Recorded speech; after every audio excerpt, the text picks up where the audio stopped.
Hello, my name's Rob. I'm part of the clergy team here in Portishead. Welcome to this week's thought. I think it's probably fair to say that the modern world is a very challenging world to live in. We face all sorts of problems that would have been very hard to imagine not very long ago. We hear in the news week by week of the challenges that mobile phones and technology have, particularly on young people. They change the way that we think, change the way that we engage with the world. COVID has had a massive impact, not just the disease itself, but also the impact of lockdown. I'm a governor at a local school, and it feels that every time we meet, we talk about this in some way, the impact that lockdown had on some of the children, particularly who lost out on part of their development through not being able to socialise with others of their own age. It feels as though in different ways we're all carrying really heavy burdens. The modern world is a difficult place to be. Jesus, of course, didn't live in the modern world, but as Christians we believe that his words have impact and importance and significance for the world in which we live too. And the reading that is set for today, I think, is one of his most profound. Matthew 11 verses 28 to 30, when Jesus says this: "Come to me, all you that are weary and are carrying heavy burdens, and I will give you rest. Take my yoke upon you and learn from me, for I am gentle and humble in heart, and you will find rest for your souls. For my yoke is easy and my burden is light."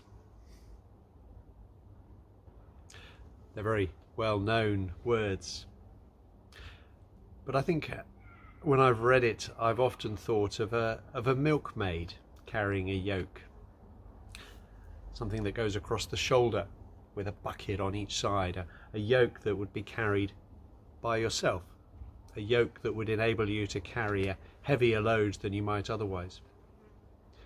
And yet, I think what is in Jesus's mind's eye when he says these words is not that sort of yoke, but the sort of yoke that a pair of oxen would use to pull a cart or a plough.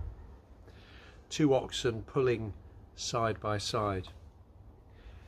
And the image that Jesus gives is, if we pull side by side with him, the burden becomes easier, that he is our partner in the yoke. We're not needing to carry something on our own, but rather we have support and help from him.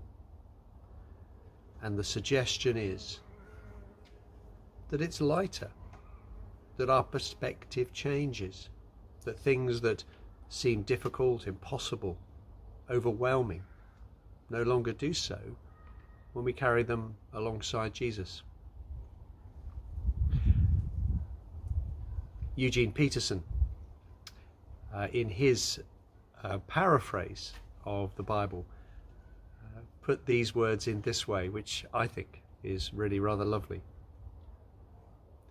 Are you tired, worn out, burned out on religion? Come to me, get away with me, and you'll recover your life.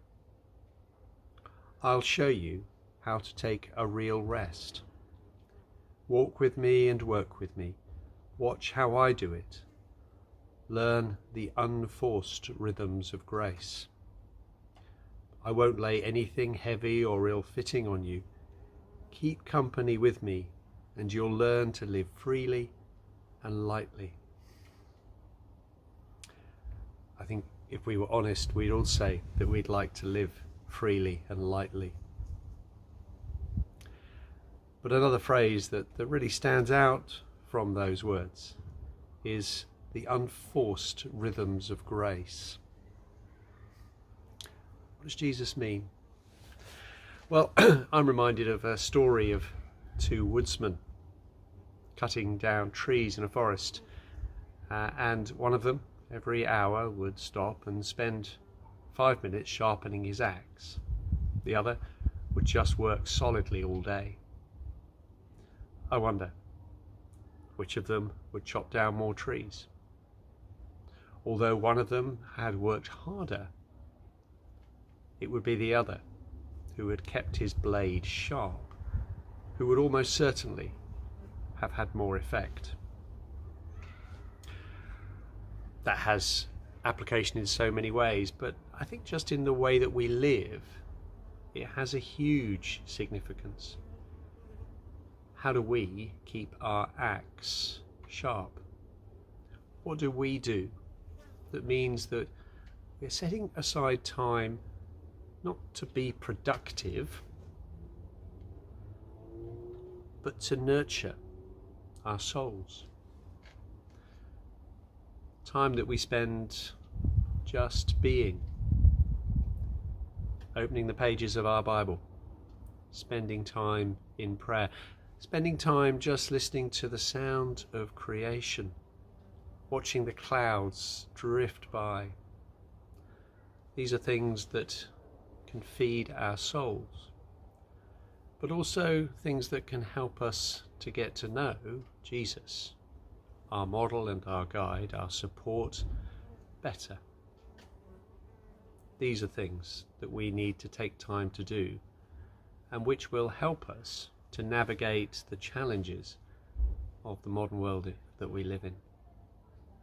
I wonder, how might you take time to sharpen your axe, to learn the unforced rhythms of grace, to get to know Jesus better?